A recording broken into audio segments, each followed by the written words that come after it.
Es realmente para mí una satisfacción el estar con todos ustedes y el que ALAP esté llevando a cabo estas charlas para, pues, para beneficio de todos nosotros, de todo el grupo de profesionistas de Latinoamérica.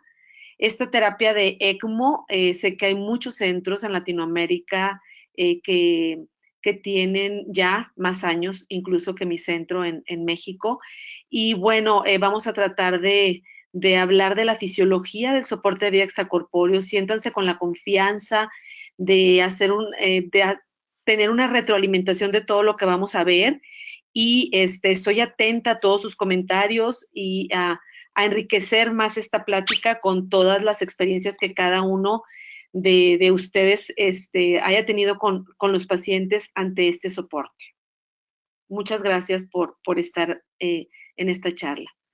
Primeramente, bueno, yo creo que todos ya sabemos de la historia del ECMO, de esta terapia extraordinaria que todos sabemos inició con esa cuestionamiento que si podías mantener a un paciente en circulación extracorpórea por horas, ¿qué pasaría si lo traspolaras a días o a semanas en un sistema artificial de oxigenación?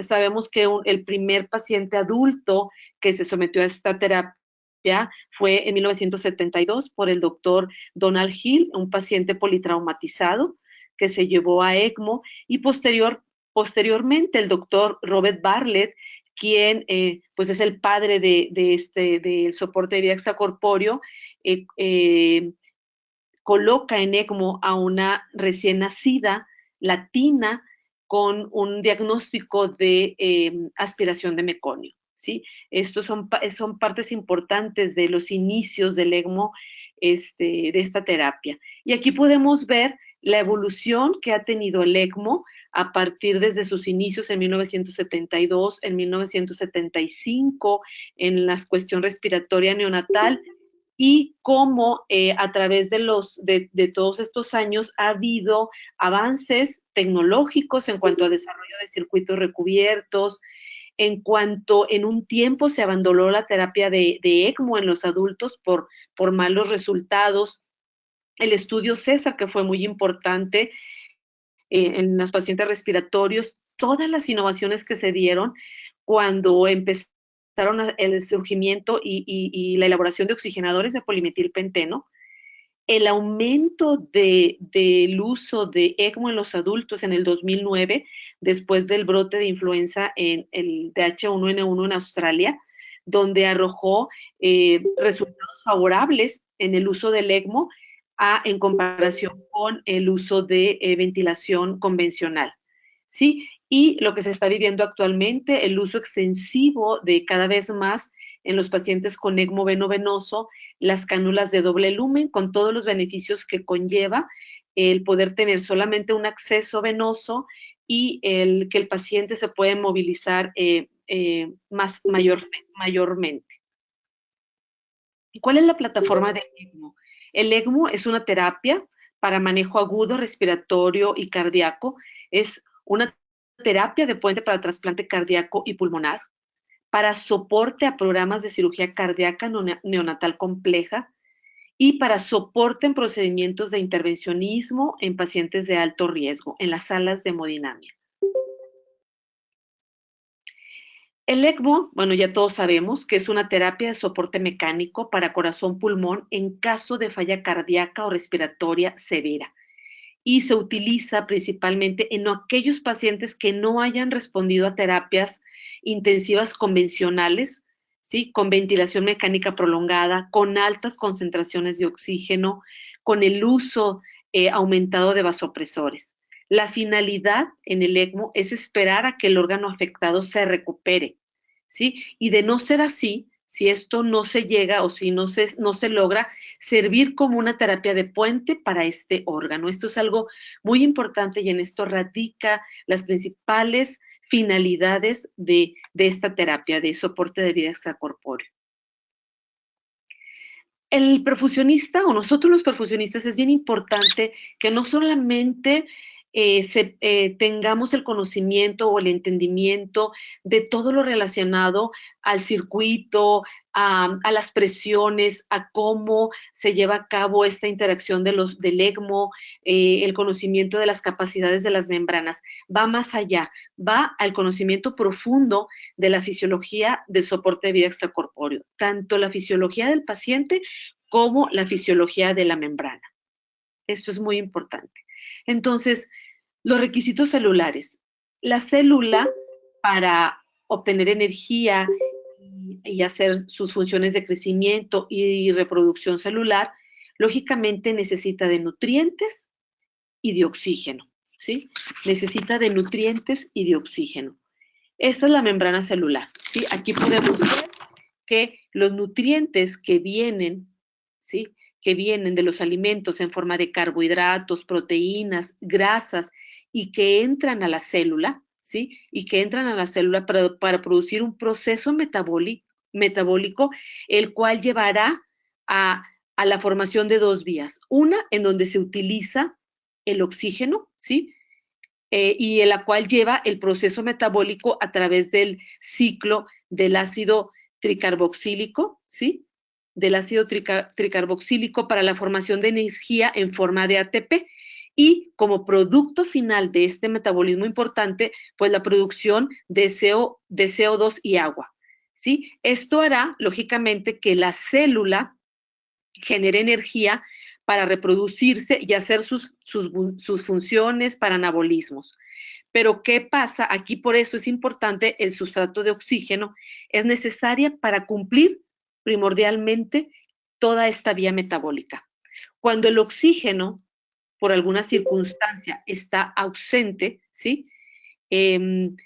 No está presente, vamos a utilizar una vía alterna en la cual llevará al final formación de lactato e hidrogeniones y esto va a producir en el organismo acidosis y lactato, una situación muy grave en el paciente. Es importante el principio de Fick, que es la cantidad de oxígeno, ¿sí?, que se absorbe a lo largo de los pulmones en el proceso de intercambio gaseoso es igual, ¿sí?, a la cantidad de oxígeno que se consume durante el metabolismo periférico. Esto es importante, el conocimiento de este principio. Y el VO2, que es el consumo de oxígeno tisular, ¿sí? El metabolismo está mayormente relacionado al consumo de oxígeno y está determinado por la cantidad de oxígeno consumido por minuto. Aquí podemos ver los valores de consumo de oxígeno. Los valores normales son 120 centímetros cúbicos por metro cuadrado de superficie corporal en las diferentes etapas de la vida, en el recién nacido de 5 a 8 centímetros cúbicos por kilogramo por minuto, en el niño de 4 a 6 y en el adulto de 3 a 5 centímetros cúbicos por kilogramo de peso por minuto. Esto es importante tomarlo en cuenta para las siguientes gráficas que vamos a ver. Esta es una diapositiva muy importante porque habla de la cinética del oxígeno, ¿sí? La cinética del oxígeno. Es importante conocer el contenido arterial de oxígeno. ¿Cómo obtenemos el contenido arterial de oxígeno? Del oxígeno disuelto en el plasma, ¿sí? Del oxígeno que está combinado con la hemoglobina, ¿sí?, que es 1.34, y del flujo, ¿sí? Con estos tres componentes vamos a sacar la entrega de oxígeno, ¿sí?, en el lado arterial. Esta entrega de oxígeno, una vez que que entre a la cuestión tisular, vamos a tener el consumo por el metabolismo basal, por estados de sepsis, por el propio trabajo del organismo, por el ejercicio, y esto va a ser el consumo de oxígeno, ¿sí? Esto se va a denominar consumo de oxígeno. Una vez que se queda esta parte del consumo de oxígeno a través de los tejidos, regresa al lado venoso y esto va a ser contenido venoso de oxígeno, ¿sí? Y la relación entre el contenido arterial y el contenido venoso va a ser la diferencia arteriovenosa de oxígeno. Eso es muy importante. ¿Por qué motivos podemos aumentar o disminuir el consumo de oxígeno? Está controlado básicamente por el metabolismo celular y va a disminuir en estados de reposo, de parálisis, de hipotermia. Y va a aumentar este consumo de oxígeno en actividad muscular, en un proceso infeccioso, en hipertermia, en aumento de niveles de catecolaminas y en aumento de hormona tiroidea. Estas fórmulas, probablemente ya todos las conocemos, que son las fórmulas para determinar la entrega de oxígeno, el DO2, ¿sí? Y el contenido arterial de oxígeno está dado, se tienen que hacer estas ecuaciones donde tenemos que tomar en cuenta la hemoglobina, la saturación, la relación de 1.34 centímetros cúbicos, la presión parcial de oxígeno, ¿sí? Y haciendo toda esta ecuación podemos determinar la entrega de oxígeno que va a ser el contenido arterial de oxígeno por el índice cardíaco. En esta gráfica, tomando en cuenta 19.8 centímetros cúbicos por el índice cardíaco, nos va a dar una entrega de 594 centímetros cúbicos por metro cuadrado de superficie corporal. Esta va a ser la entrega de oxígeno. ¿Sí? Esta es sumamente importante, que es la cinética del oxígeno. Y aquí podemos ver cómo a un índice cardíaco de 3 litros con una saturación al 100%, tendríamos un contenido arterial de oxígeno de 20 centímetros cúbicos por decilitro, 20 centímetros cúbicos por cada 100 mililitros, ¿sí?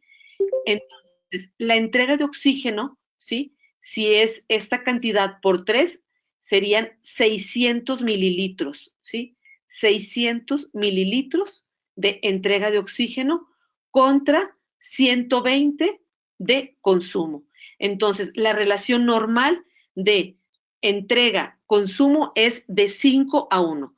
5 de entrega por 1 de consumo y regresando de nuevo hacia los pulmones con una saturación del 80%, ¿sí? Saturación venosa. Esto es muy importante, esta relación de 5 a 1, entrega-consumo.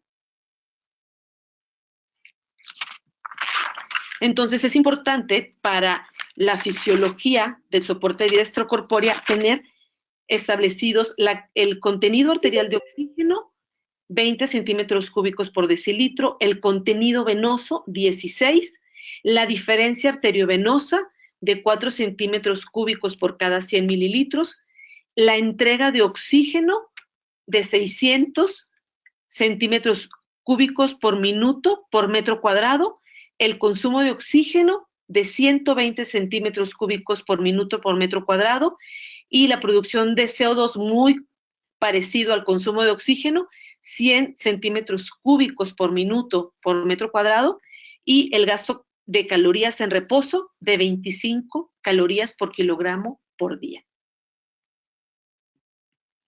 Esto es importante para saber la importancia del nivel de hemoglobina en diferentes estados.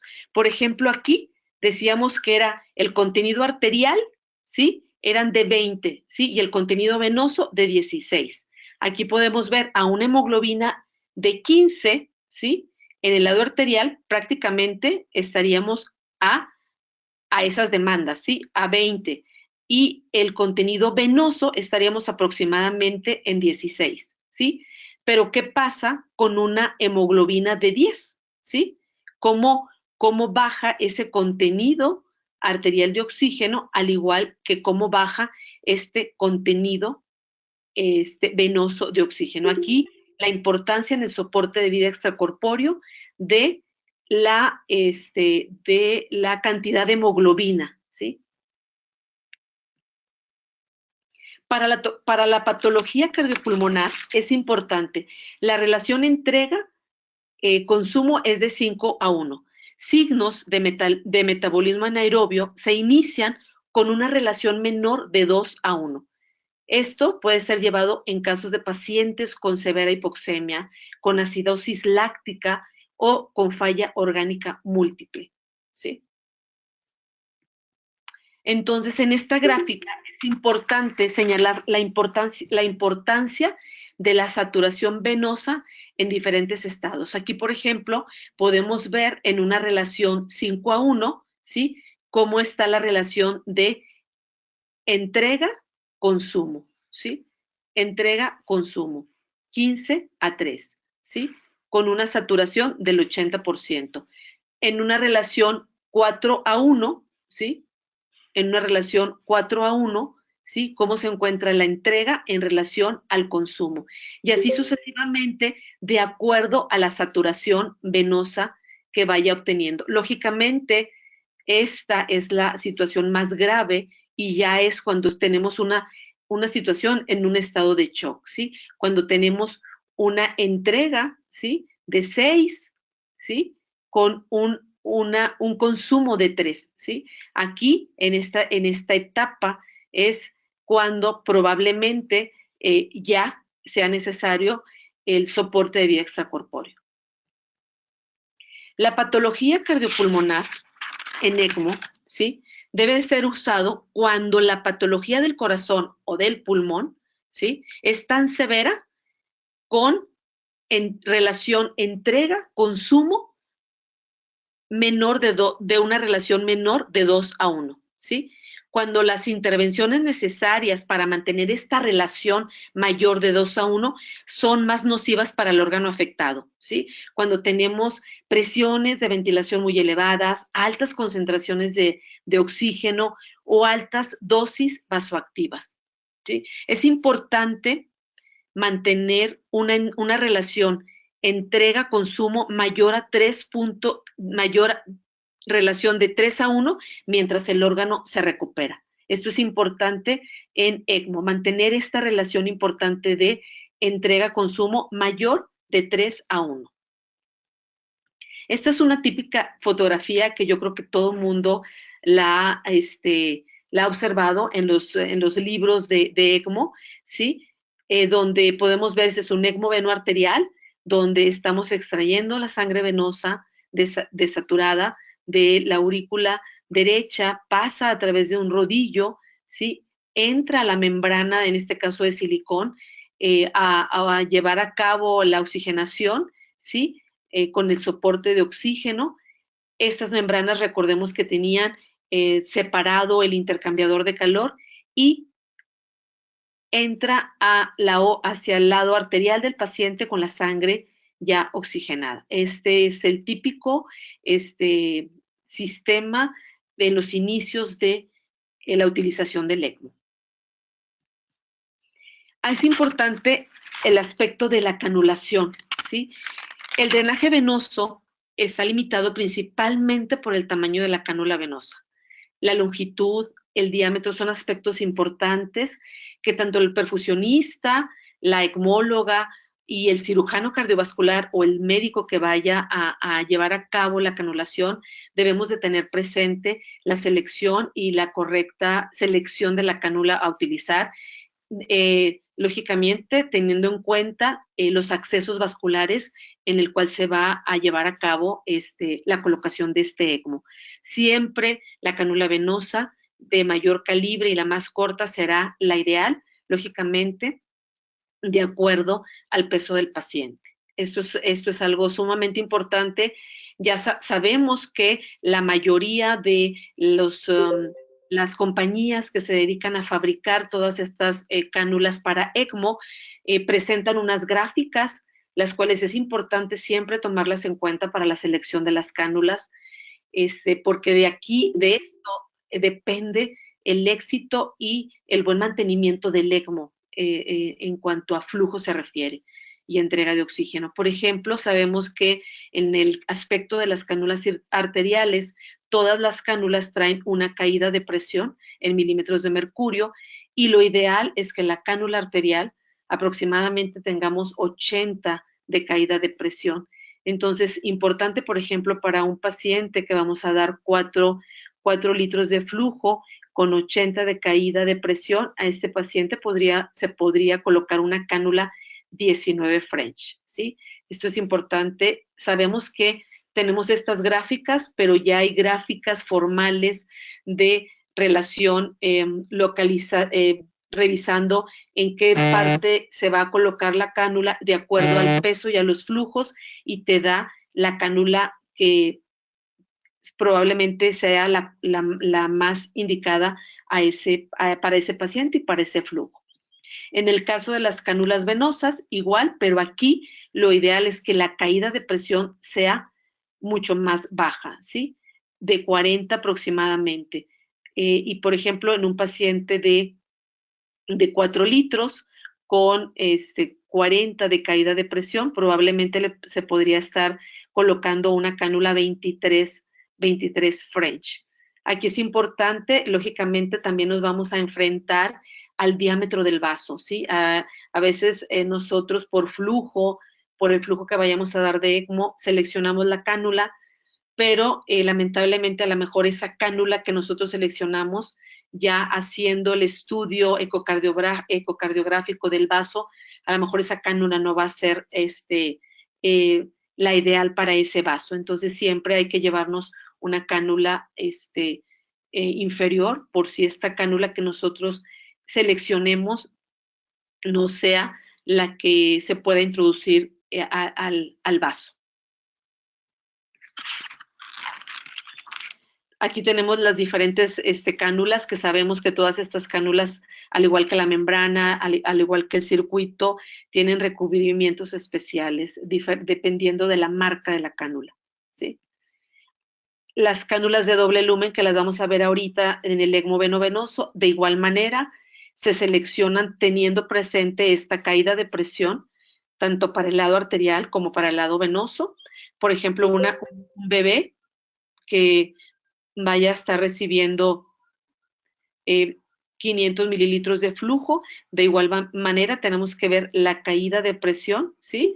Y en el lado venoso y en el lado arterial, ¿sí? Aproximadamente, por ejemplo, para un bebé de medio litro de flujo, podríamos estar seleccionando la cánula 13 French, doble lumen, para ECMO venovenoso. En cuanto a los sistemas de rodillo para el uso para el ECMO, también desde sus inicios se utilizó la bomba de rodillos, tanto para circulación extracorpórea como para ECMO. Actualmente, muchos grupos que hacen ECMOs neonatales siguen utilizando las bombas de rodillo por los flujos tan pequeños que podemos dar en estos pacientes, con servos reguladores importantes y con una monitorización importante de la presión de salida y de entrada. Esto es importante porque aún se siguen utilizando. Y uno de los sistemas más utilizados, pues, son las bombas centrífugas, ¿sí? Sabemos que es un propulsor provisto de aspas o conos que va a generar una presión negativa en la conexión de entrada y una presión positiva en la conexión de salida, manteniendo constantes las revoluciones por minuto. Aquí va a generar un aumento de flujo cuando aumenta la precarga. Sabemos que hay menos riesgo de cavitación, sabemos que hay menos riesgos de posibilidades de ruptura de tubos, y hay que tener presente que, a diferencia del uso de la bomba, de las centrífugas en cirugía cardíaca, donde solamente responde a situaciones en el lado arterial, en el ECMO es importante que recordemos que la centrífuga va a responder tanto a cambios como en el lado venoso como cambios en el lado arterial, por el hecho de que estamos ante un sistema cerrado. Esto es un aspecto importante de los sistemas centrífugos.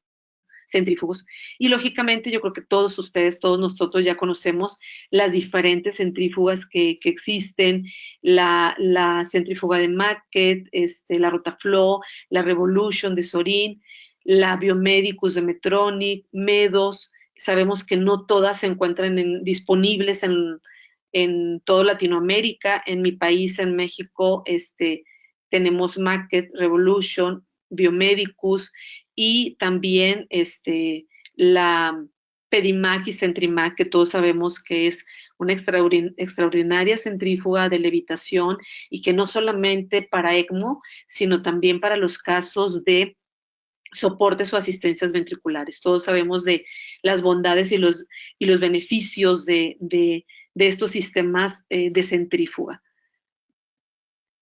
En cuanto a las membranas, es importante, bueno, las capacidades de las membranas para ECMO, y cómo la importancia de la geometría de la membrana. Todos sabemos que existe, que todas las membranas actuales para ECMO son de polimetilpenteno, que tienen la gran ventaja que son fibras más cerradas que evita la fuga del plasma.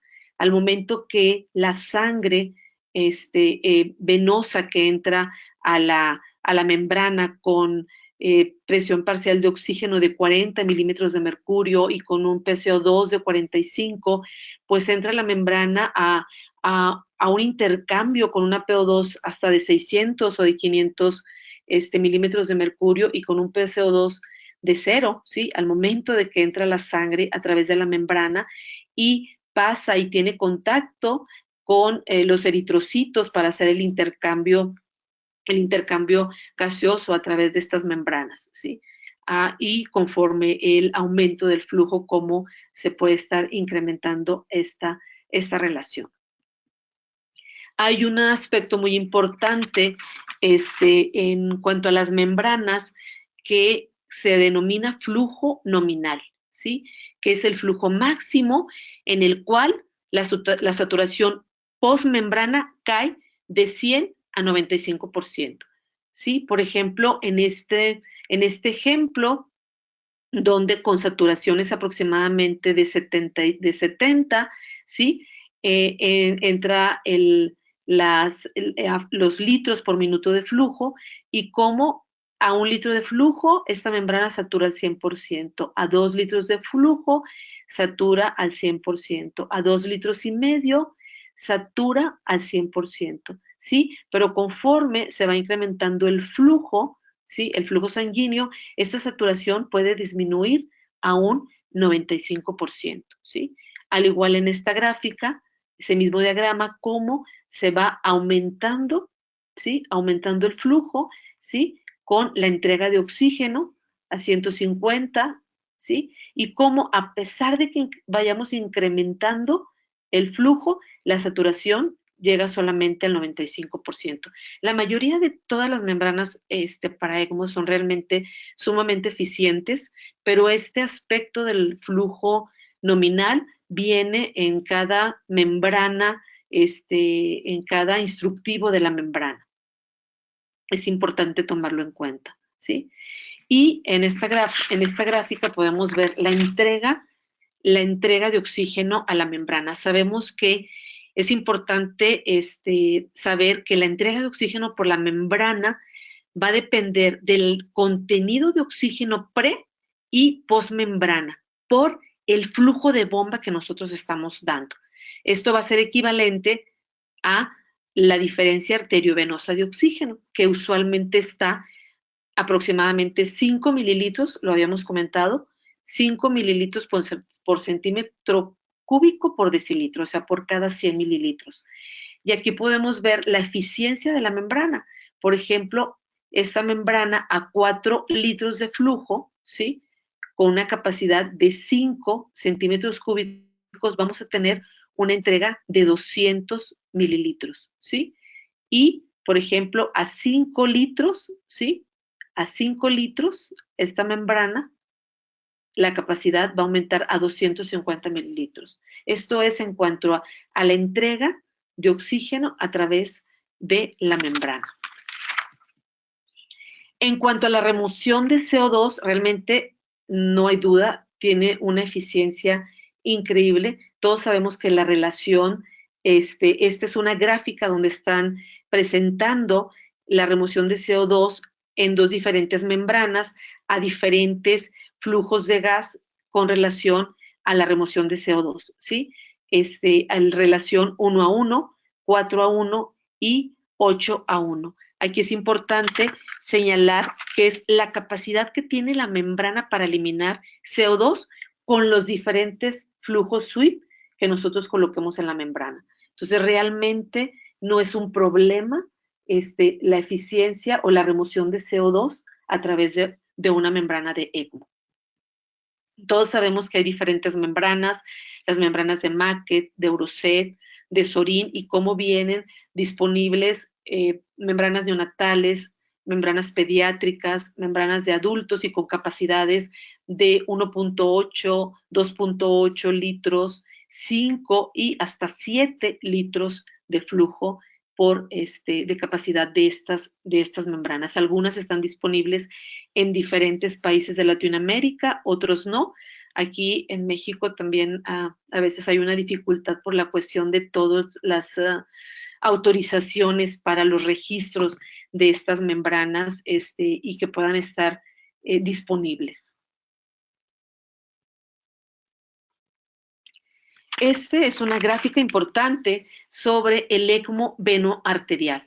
Aquí podemos ver, por ejemplo, cuando se entra al soporte de ECMO, aquí podemos ver la pulsatilidad y cómo al momento que nosotros estamos incrementando el flujo de ECMO, cómo va disminuyendo, ¿sí? el flujo pulmonar, ¿sí? Y conforme se va aumentando el flujo de ECMO, empieza a disminuir pulsatilidad, ¿sí? Al momento que se decide o se empieza a bajar el flujo de ECMO, ¿sí? Cómo empieza la onda de pulsatilidad a través de la línea arterial del paciente. Esto es una gráfica importante para la relación del ECMO venoarterial y la hemodinamia del paciente. La función del corazón-pulmón es reemplazada en forma parcial o total. El contenido de oxígeno va a estar dado por el contenido de oxígeno del flujo nativo y el contenido de oxígeno del flujo de la bomba en el ECMO venoarterial, ¿sí? Usualmente el flujo de la bomba es un 80% aproximadamente. Hay que recordar que debemos de evitar estancamiento de sangre en los vasos pulmonares y en las cavidades cardíacas, ¿sí? Hay que tratar de mantener un contorno de pulso aproximadamente de 10 milímetros de mercurio, que haya una apertura de la válvula aórtica. Sí, es importante que, aunque tengamos al paciente anticoagulado, sí puede haber estancamientos de sangre en los vasos y esto es algo muy importante. Siempre se tiene que estar valorando con ecografías al paciente para estar valorando esta situación, ¿sí? No presencia de trombos en cavidades por el estancamiento del flujo. Todos sabemos la importancia o las diferencias, acordémonos que el ECMO nació de la circulación extracorpórea, pero hay diferencias importantes que ya todos ustedes las sabemos en cuanto a al bypass cardiopulmonar y al ECMO, ¿sí? Sabemos que en el bypass cardiopulmonar pues tenemos un sistema abierto, en el ECMO es un sistema cerrado, los niveles, lógicamente, de anticoagulación son una anticoagulación total en circulación extracorpórea, una anticoagulación menor en ECMO. Sabemos que la mayoría de los que donde se lleva a cabo la circulación extracorpórea, la autotransfusión es un sistema ya utilizado en la mayoría de los grupos de cirugía cardiovascular por todos los beneficios que conlleva el uso de la autotransfusión. Lógicamente que en ECMO no.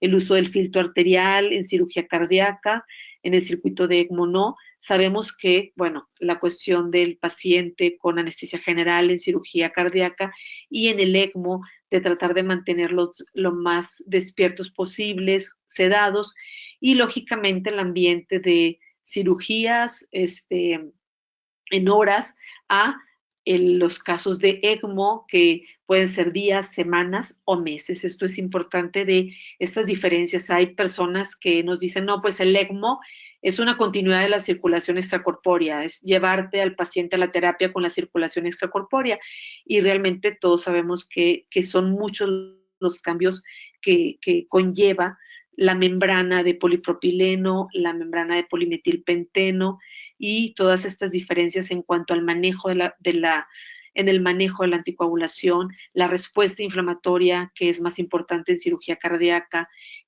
todo el manejo de productos sanguíneos que se hacen cuando se encuentra un paciente en ECMO. Todas estas diferencias que conlleva la cirugía, la circulación extracorpórea, toda esta tecnología a lo que nosotros estamos viendo en los pacientes con ECMO y el monitoreo que se lleva a cabo tanto en el paciente neonato, pediátrico y adulto que se encuentra en esta terapia de soporte de vida extracorpóreo. Aquí podemos ver, bueno, en cuanto a los accesos vasculares para el ECMO, canulación central, canulación en los niños, carótida, yugular interna, en los adultos, femorofemoral, y las diferentes modalidades para acceso para el ECMO veno arterial, ¿sí?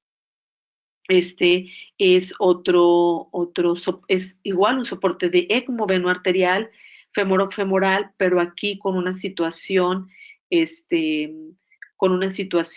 de cuando se lleva a cabo el ECMO con acceso femorofemoral, ¿sí? Aquí, cuando por alguna situación del paciente hay una competitividad de la válvula contra el flujo de ECMO y tenemos el síndrome de Arlequín, que yo creo que todos ustedes conocen, y es en el cual está desaturada la parte superior del cuerpo, ¿sí? El paciente con coloración diferente, con IRS probablemente bajos, y entonces donde hay la posibilidad de tener que hacer un ECMO veno arterial venoso. Se tiene que sacar una línea arterial y tratar de inyectar en el lado venoso para llevar sangre arterializada a la parte superior del cuerpo, ¿sí? Es ECMO veno arterial venoso, síndrome de Arlequín. Entonces, el manejo del ECMO, veno arterial basado en los principios fisiológicos, bueno, tenemos que estar monitoreando la entrega y el consumo y tratar de mantener una relación 3:1 o mayor.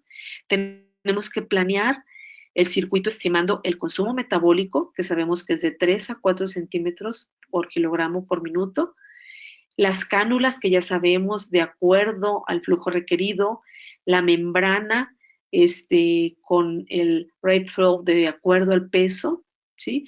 Y lógicamente ya estando en ECMO, dar el flujo máximo, ¿sí? Cuando desaparece la pulsatilidad es importante disminuir hasta tener una pulsatilidad con una diferencia entre 10 a 15 milímetros de mercurio. Lógicamente, si no hay una buena función del ventrículo izquierdo y no hay esta pulsatilidad, en ocasiones hay que tener que ventear la aurícula izquierda. Esto es sumamente importante cuando se tienen pacientes que no sé, que tienen una pulsatilidad muy disminuida o no hay pulsatilidad. Es importante colocar una cánula en aurícula izquierda, una septostomía para desfogar esa aurícula izquierda. Ya una vez estable, ¿sí? Ya calculando la entrega y el consumo y manteniendo esta relación 3:1, ¿sí? Si es menor de 3:1, a veces es importante transfundir para subir esta hemoglobina y tratar de mantener una saturación venosa mayor de 65%.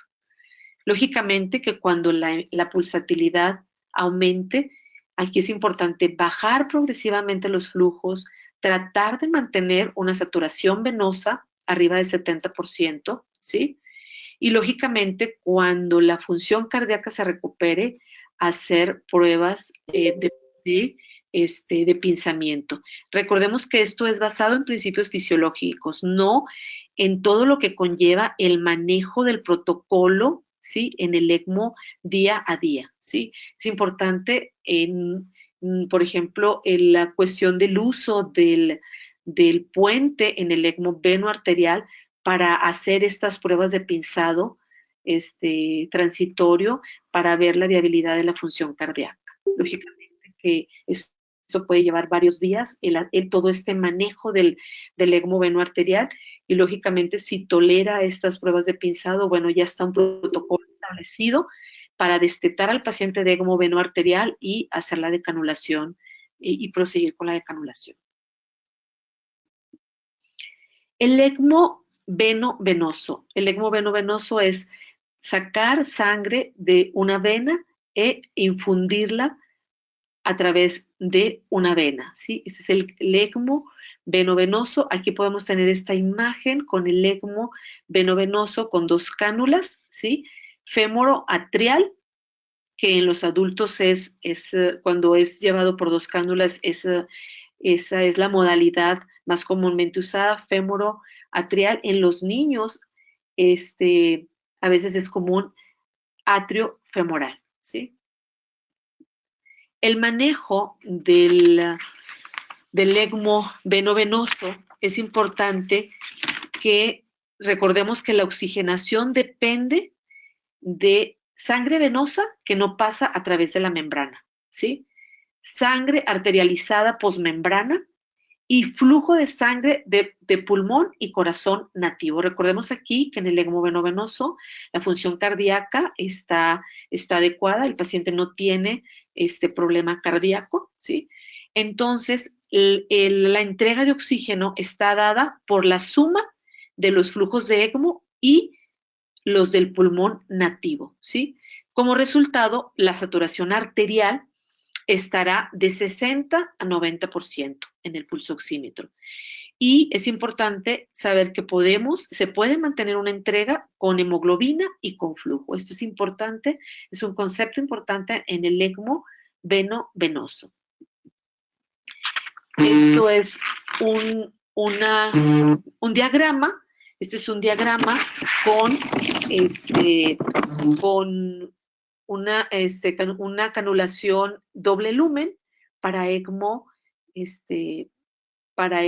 venoso, donde estamos inyectando la sangre posmembrana directamente hacia la tricúspide, y la sangre la está extrayendo de vena cava superior y vena cava inferior. Es la gran ventaja de la cánula de doble lumen, porque es solamente un acceso venoso y nos da la facilidad de que sea un solo acceso, y la facilidad para toda la terapia y el movimiento del paciente. Sabemos que los pacientes con ECMO venosos son pacientes que tienen son días más prolongados en ECMO, de acuerdo a la patología, lógicamente, pero esta es una gran ventaja como acceso vascular para los pacientes con esta modalidad de ECMO.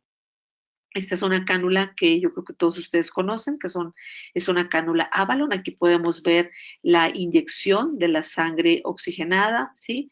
Y la extracción por esta otra vía, por este otro lumen. Aquí es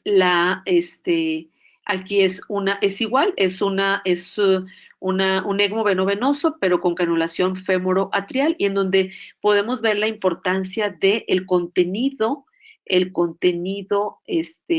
oxígeno, la saturación y la PO2 en el lado venoso, el contenido de oxígeno y saturación en el lado arterial, ¿sí? Posmembrana, y lógicamente ya mezclados ambos flujos con el gasto nativo del paciente, el contenido sistémico, la saturación que se tendrá, ¿sí? Y el PO2 en este caso, en este diagrama, ¿sí? Eso es importante, la suma de todo, para poder determinar la entrega de oxígeno en el ECMO venoso, ¿sí? Y como la suma de todos esos flujos aunado al gasto cardíaco del paciente.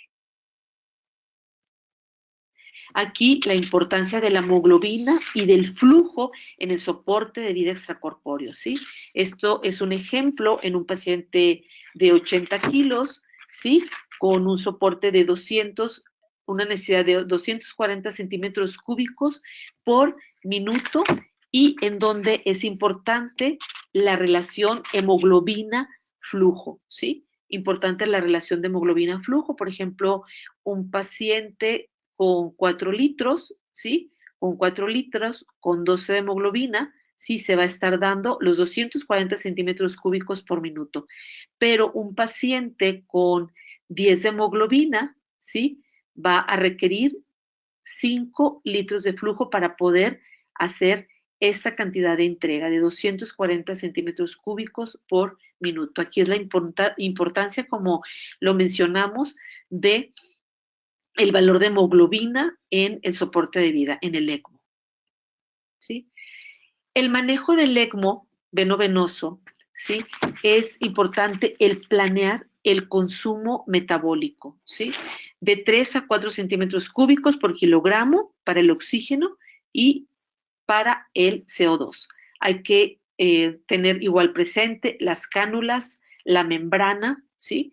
Y en el ECMO, aumentar flujo a máxima capacidad de drenaje y menor recirculación. Acordémonos que una de las complicaciones pues más importantes y serias en el ECMO veno-venoso es el aspecto de la recirculación, ¿sí? Que significa, o sea, sangre oxigenada, sangre arterializada que regresa al circuito.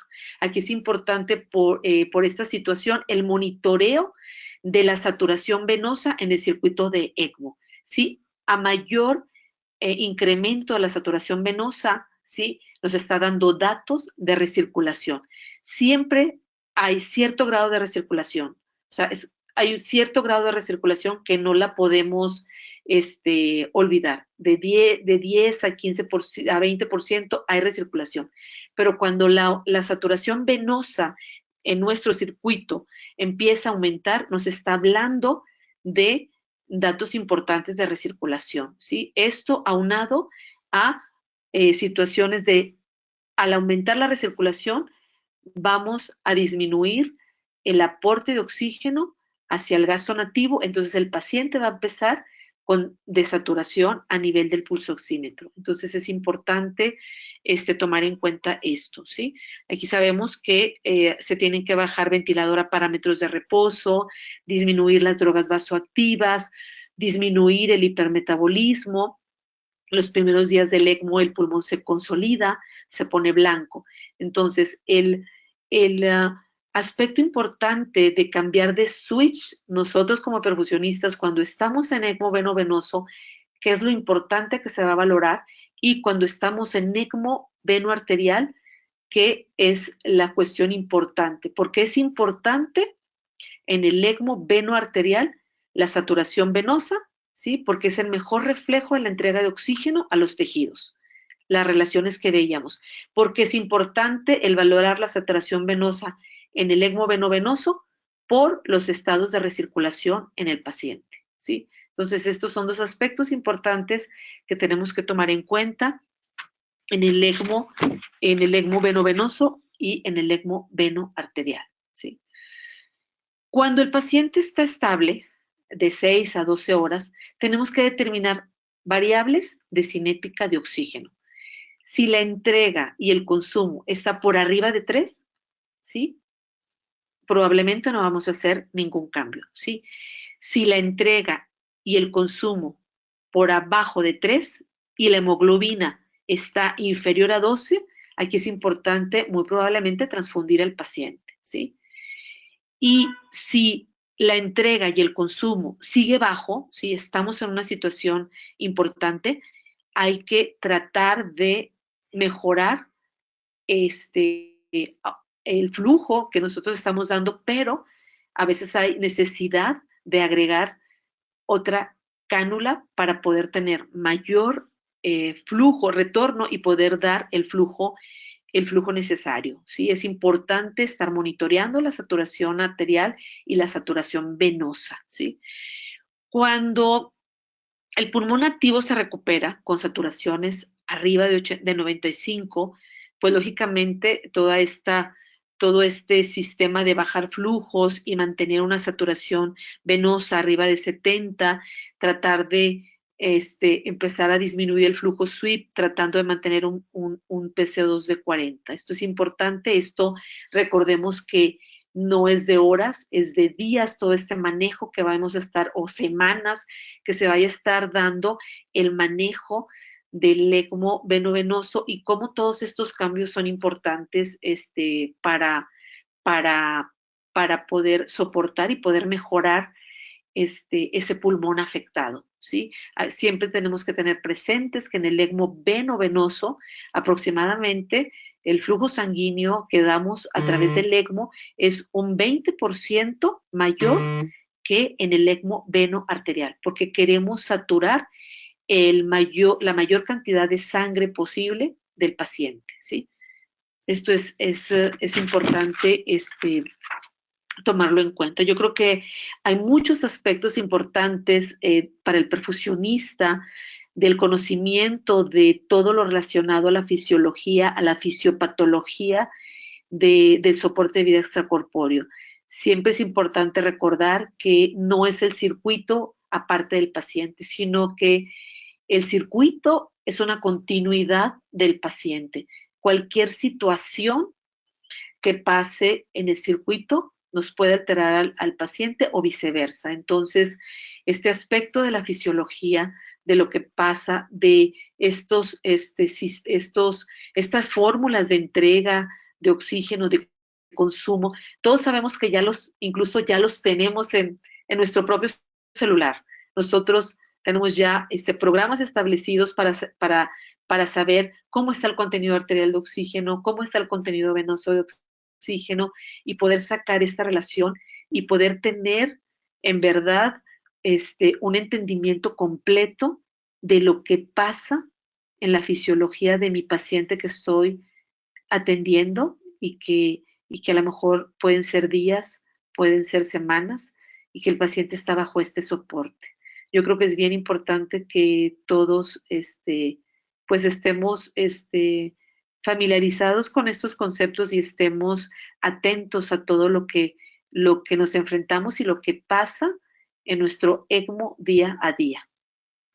Yo quiero eh, comentarles que todo este capítulo, sabemos que la ELSO, esta organización importante que yo creo que todos ustedes conocen, que existe el capítulo ELSO latinoamericano, que probablemente me estén escuchando gente de Chile, mis amigos, mi maestro Cristian Fajardo, todo el grupo de Chile que son nuestros maestros del ECMO, lo digo de todo corazón, el grupo de Colombia, los centros de Brasil, la gente de Perú, de Argentina y todos los que estamos haciendo un esfuerzo y que estamos dando nuestra voluntad para que se hagan cada vez mayor número de centros ECMOs bien sólidos. Yo quiero agradecer la atención de todos ustedes.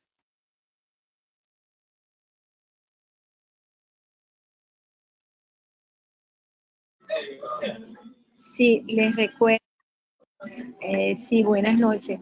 Les recuerdo que pueden hacer sus preguntas por el chat en este momento. Y también les quiero recordar que María Verónica Contreras va a ser la coordinadora general de los talleres de ECMO que vamos a tener en nuestro congreso. Vamos a tener talleres veno-venoso y veno-arterial, tanto para adultos como para pediatría y neonatal. Así es, Alileni. Yo creo que gracias por la invitación y sí estoy, pues muy agradecida con la invitación a participar en este primer congreso de ALAP. Yo creo que se está formando un marco científico extraordinario para todos los perfusionistas, para todos nosotros los perfusionistas en las diferentes áreas de la perfusión pediátrica, adulto, neonatal y la oportunidad de tener el taller de ECMO, que están todos cordialmente invitados. Vamos a tener la oportunidad de interactuar con toda la tecnología, de ver todas las diferentes modalidades de ECMO, ver todas las máquinas que tenemos de ECMO en Latinoamérica y ver los aspectos más importantes de cada, en particular, de cada tipo de ECMO. Yo los invito pues, inscríbanse y yo creo que para mí también va a ser un gran gusto el que podamos tener esa convivencia, los perfusionistas de Latinoamérica. Ok, muchas gracias, María Verónica. Mi nombre es Humberto Lazo, soy el gerente de operaciones y a partir de ahora voy a dar las instrucciones para abrir las líneas. Voy a poner a todos los micrófonos disponibles. Les agradecería que se fueran presentando las personas que tengan preguntas y María Verónica contestará las primeras 5. Después de eso, si tienen más preguntas, la pueden enviar por correo electrónico a operaciones@asociacionalab.com. Ahí yo las recibiré, se las haré llegar a María Verónica y ella con gusto les responderá. También les quiero recordar que las inscripciones del Congreso ya se encuentran abiertas a partir de esta noche a través de nuestra página web www.asociacionalab.com. Entonces voy a proceder a abrir los micrófonos ahora y por favor, uno por uno se presentan si tienen alguna pregunta y pueden proceder. Esperen que terminen de hablar. Adelante.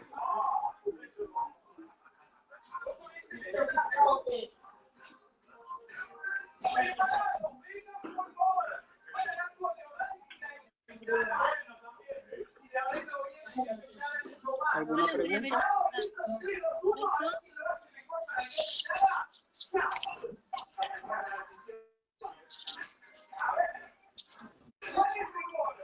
Yo creo que mejor es que se anuncie quien quiera por el chat y se abre un solo micrófono, okay. Humberto, si no hay mucho ruido. Ok, perfecto. Entonces las personas que tengan las personas que tengan pregunta, entonces escriban por el chat y yo les abro el micrófono inmediatamente.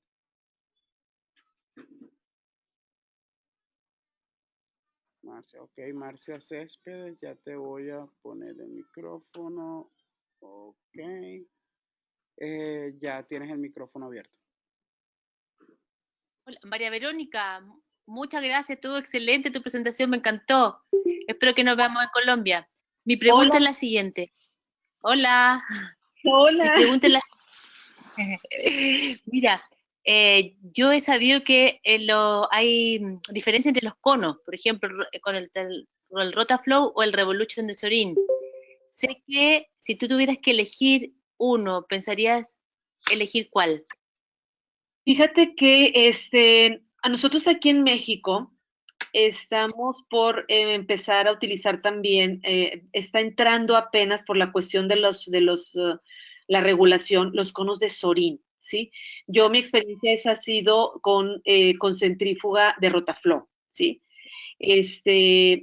Creo que el cono de Sorin, no sé, a ver, los de Colombia que tienen más experiencia con la utilización de este cono, está validado por 5 días, pero hay pruebas, la gente de Colombia, que lo ha utilizado por más tiempo, ¿sí? Yo no tengo experiencia con el cono de Sorin, ¿sí? Sé que puede ser bien utilizado en ECMOs cortos, pero más no sé si en ECMOs prolongados el cono de Sorin me pueda dar alguna situación que tenga yo que cambiarlo por situaciones de complicaciones a nivel hematológico, ¿sí?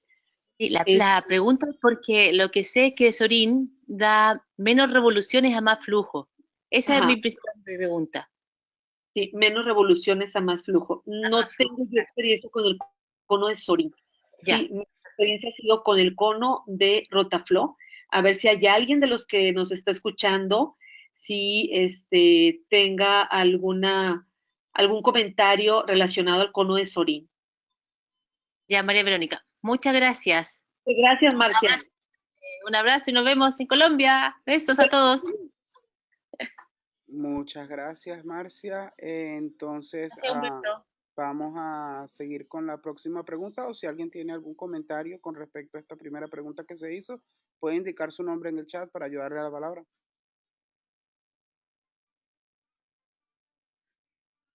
Ok. All right, no veo más mensajes por acá. Entonces vamos a dar por concluida tengo una pregunta. Henry Calderón, un momento, Henry Calderón de Venezuela, ya le vamos a dar la palabra. Un segundito, Henry Calderón de Venezuela. Henry, ¿estás en línea?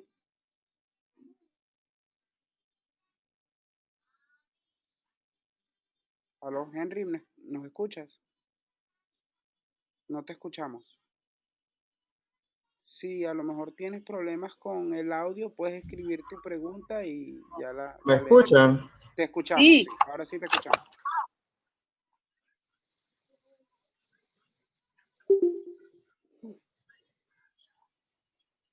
Te escuchamos, Henry.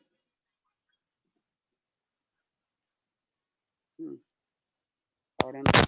Ok. Aló. Ahora te escuchamos. Henry, ¿cómo estás? Ok. Buenas, muchísimas gracias por esa presentación. De verdad que estuvo excelente. Yo tengo una pequeña pregunta.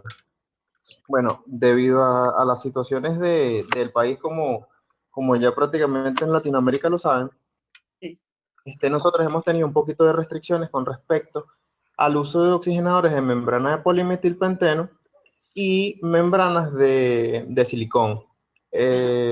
Entonces nosotros hemos utilizado para algunos casos las membranas de polipropileno. No sé qué experiencia puedan tener ustedes o a nivel de Latinoamérica.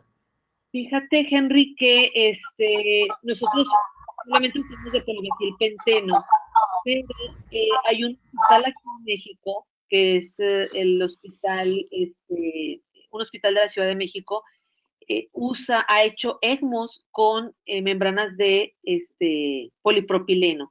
La gran diferencia es que ellos la tienen que estar cambiando aproximadamente cada 15 horas, ¿sí?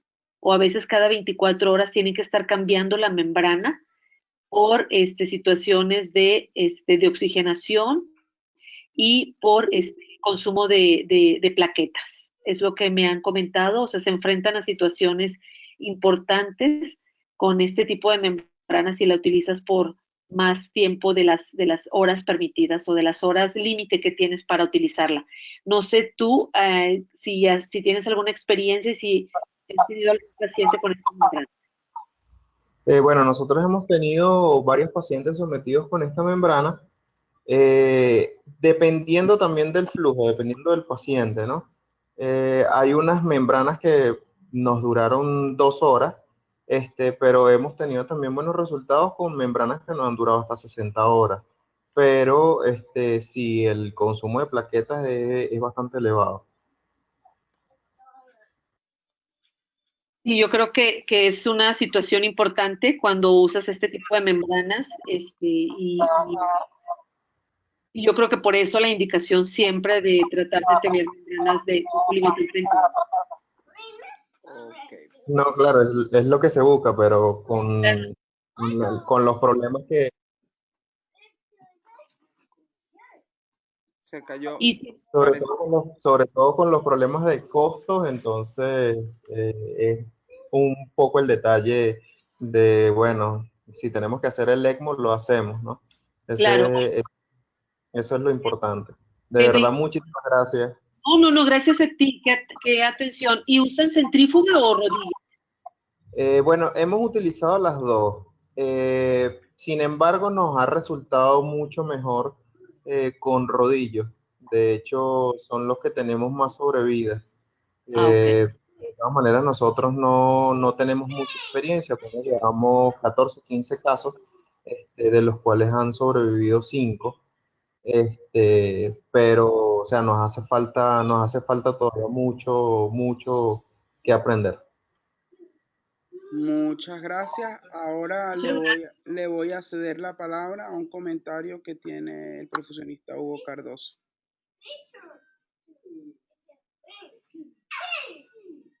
Hugo, ¿estás en línea?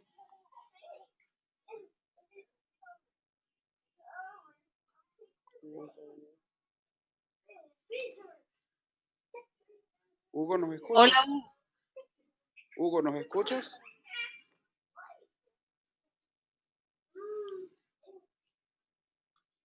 Parece que tenemos un problema acá. Estoy tratando de darle el sonido a Hugo. Hugo, ¿escuchas? No te podemos escuchar. Hola, hola. Okay, hola, adelante, Hugo. adelante. ¿Me escuchan? Sí. Hugo. Buenas noches, chicos. ¿Cómo le va? Felicitaciones, Verónica, por tu presentación.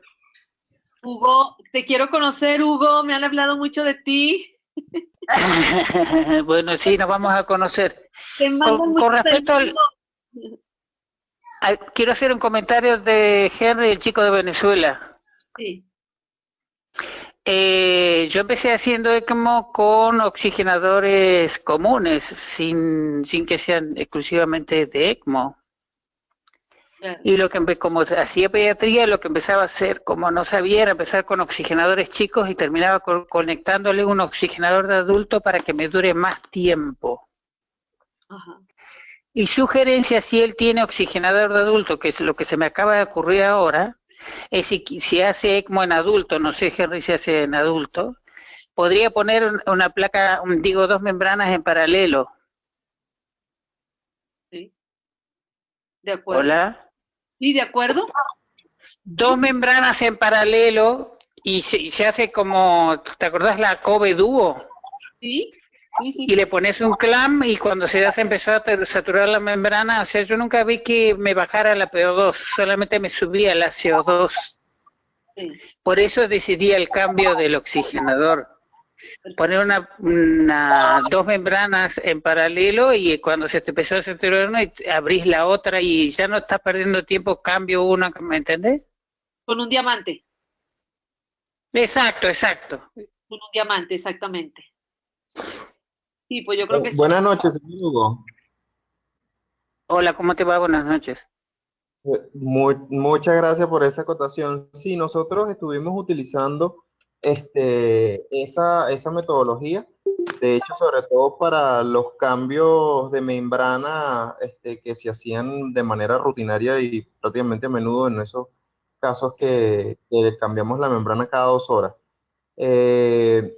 Ya que nos quitaba tiempo y era un tiempo que era súper necesario para el paciente para la conexión de la asistencia.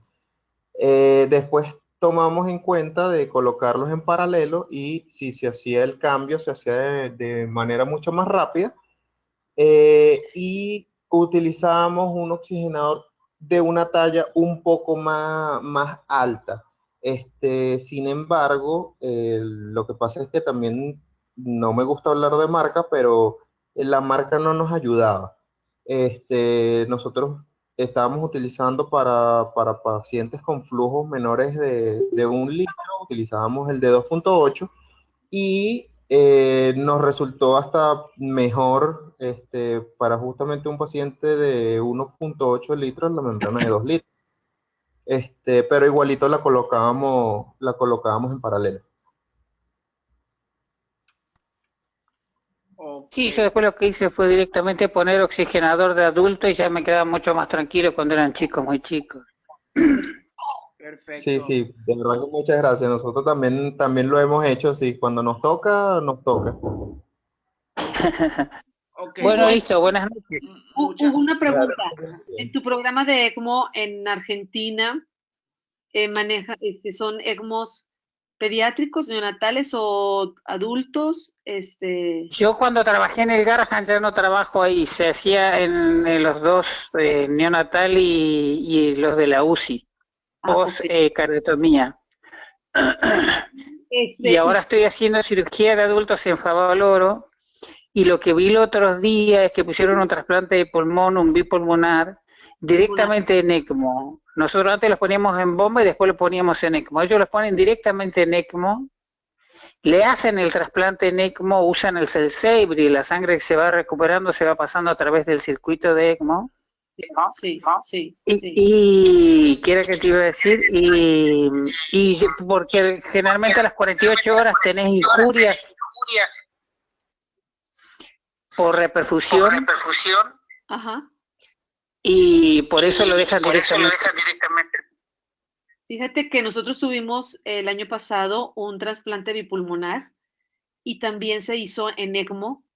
Se hizo en ECMO. Estábamos en ECMO veno-venoso previo al trasplante pulmonar y ya una vez estando en ECMO, ya estando en el trasplante, se convirtió a ECMO veno arterial.